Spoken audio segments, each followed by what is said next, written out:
friends. It is Tuesday, January 28th, 2025, and I have a lot of important updates so that you can understand what's happening in the war in Ukraine. It's a daily brief. 1380 Russians off the battlefield. Now, that number is exceedingly low. 1380. I mean, for given the last 3 months or so, it's very low. Look, if you look at the last couple months, October, the average was 1354.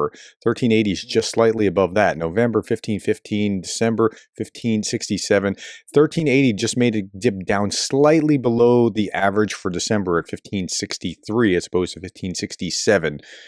So, yeah, that's a really low number for day over day. 5 tanks, 12 armored fighting vehicles, 27 artillery systems, 86 vehicles and fuel tanks. Now, if we look at other news, 100 Shaheds were launched, 65 shot down, 28 suppressed, but that doesn't mean that there wasn't damage. There was some specific damage here. Russian drone attack injured 8 as Moscow keeps targeting Ukraine's energy infrastructure. Out of 100 long-range drones, 65, again, shot down, 28 crashed or suppressed or whatever. But yeah, the attack spanned 13 regions, damaging infrastructure and homes. If we look at this, night attacks on Odessa and Kyiv region. In Odessa, 10 cars burned, windows shattered, 3 buildings, 2 injured, grain warehouse and a dacha house hit. Kyiv region, drone debris and damage a famous retro car museum. I think it actually belonged to Yanukovych, or it was cars owned formerly by Yanukovych. In a little museum. 9 vehicles destroyed, 27 damaged. Okay, aftermath of the Russian drone attack in Odessa this morning, 4 people injured, resident buildings damaged. So some things happened, and the drones got through. I mean, it's just that simple. Okay, right. Let's go back to yesterday or the day before. Russians' Ryazan oil refinery has suspended operations after the attack the other day. Now, the Ryazan oil refinery processed 13.1 million metric tons, almost 5% of Russia's total refining through 2024. So they hit it twice, and it's 5% of Russia's total oil refining capability. You don't have to be a genius to figure out they have to be targeting the next biggest refineries and to stifle, because if they can throttle oil, they're going to have something significant as a war fighting means in Ukraine. Russia lacks the air defenses to stop Ukraine's daily strikes on its most important economic assets. So energy infrastructure and defense industry, they have to know. So if you're the Russians, you have to think, okay, I have how many air defense and where can I place these so that they're as strategic as possible? But there are so many targets that it's just a matter of time until they really stifle this. Okay, Ukraine is using U.S.-supplied air-launched ADM-160B MALD decoys to overload and distract the Russian air defenses. So I was looking at this going, how are they getting through as successful as they are? Well, they have more than just the normal drones. They have these decoys going with them, and yeah, so that's half the battle right there.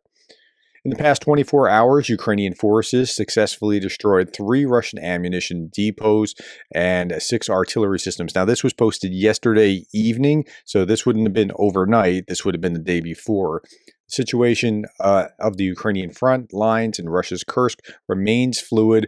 Both Kyiv and Moscow troops engaged in intense fighting. I'm not going to show you this, but from the ISW, basically Toretsk is about the only place where the Ukrainians have advanced a little bit, and by the time that you listen to this, that might even be old news. Russian forces normalized combat assaults in Lada cars amid severe armor shortages. Now, some of you have said, well, when you should really drill down into Andrew Perpetua's numbers and show us, what's being hit. Is it a tank? Is it a motorcycle? That is meaningful.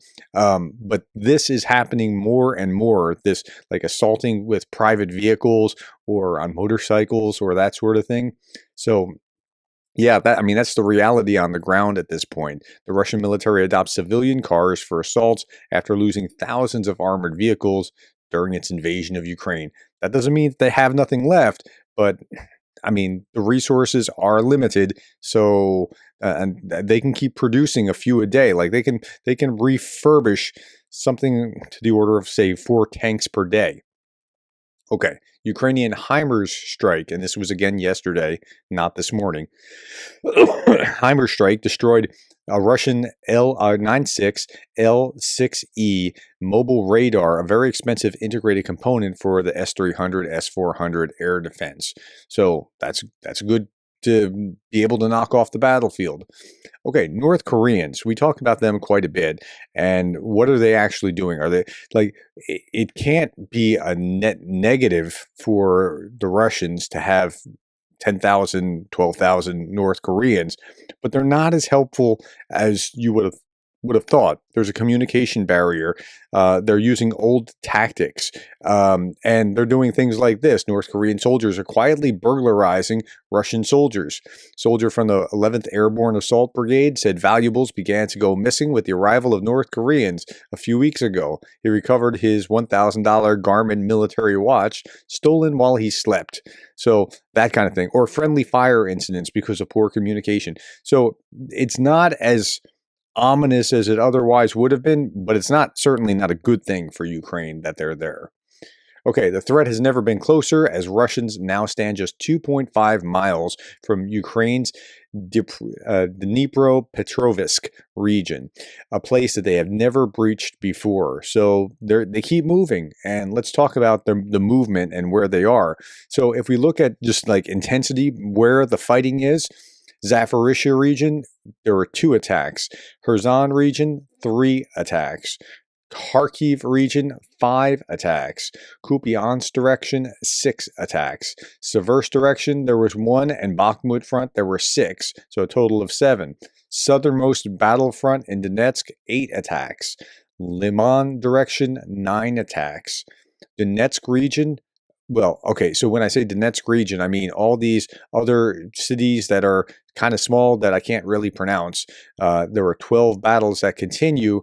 Northwest of temporarily occupied Horlavika, 13 attacks. And then Pokrovsk is really where the big action is. 77 assaults. 77. Wow. Okay, and so some of that, like, they really want Pokrovsk, and they're working at it, and it's undeniable that that's their focal point. Okay, so with the storm that sank the oil tanker that should never have been out in the Sea of Azov, also did some damage to the defenses around the Crimean Bridge. Here's a look at Russia's latest efforts to construct defenses around the Crimean Bridge to defend against Ukraine's naval drones in the Kerch Strait. So this is just looking at like a time lapse. And if we look at it on September 9th and then December 8th after, like you see a significant breach here. And then now, and in January, you're seeing that they have shored up some of those defenses. Israel was talking about, or there was some talk about Israel possibly sending Soviet and Russian-made weapons captured in Lebanon to Ukraine. Cargo planes were tracked going there. I showed like, it's interesting that that's going there after an MP was just talking about it. But it appears that Israel has not decided to transfer captured Russian weapons to Ukraine. I told you, if that changes, I will tell you about it.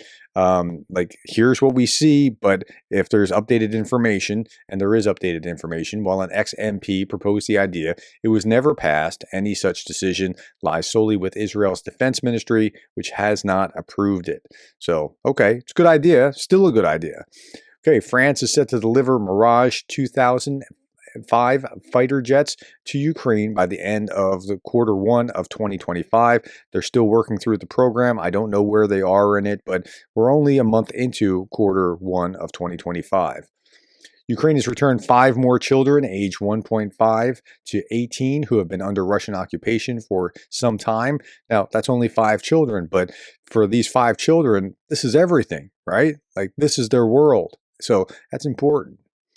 Polish President Duda, gas flows from Russia to Europe should never be resumed, even after the invasion of Ukraine ends.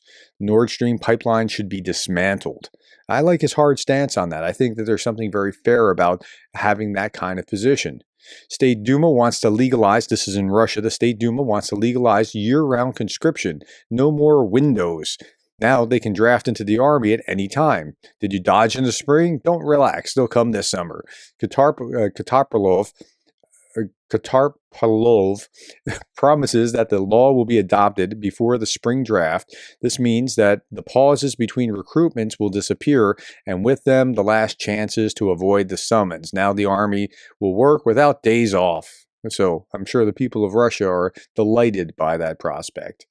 Okay, we've been talking a lot lately about how well, Trump said something, and then the Russians reacted to that about the numbers of Russians lost at Stalingrad and throughout World War II, or as they call it, the Great Patriotic War.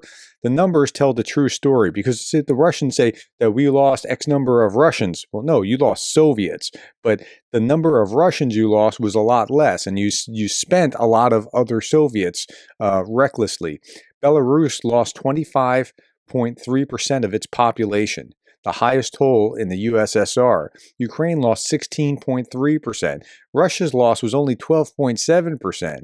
Yet Soviet propaganda turned all these deaths into Russian sacrifices, just as it inflated the total 26 million Soviet deaths into Trump's 60 million Russians. Yeah, so just to put things in perspective, it's helpful to understand, like, we were talking about the Soviets, and Ukrainians were spent at a much higher rate than the actual Russians were. In a shooting war akin, this is in Foreign Policy magazine, in a shooting war akin to that in Ukraine, Germany might struggle to sustain operations beyond a few days. Again, this is in Foreign Policy magazine, and just want to show you one paragraph here. This raises the risk that Berlin reaps the opposite of what it intends. By avoiding the semblance of preparation for the eventuality of war, Germany has stripped itself of the ability to deter one. That makes the war in Europe more likely, not less. Like, Scholz wants to be the chancellor of peace, and so we're not going to provoke and that sort of thing. Well, yeah, okay. Well, that's where they are. All right, well, just one last thing. Darth Putin, on this day in 2003, your president signed a treaty on the Russian-Ukrainian border. So you can trust us on any treaty that we sign now. All right, my friends, that's all that I have. Thank you for your time. Thank you for the likes, the shares, and the subscribes. And thank you for being the kind of person that cares about Ukraine.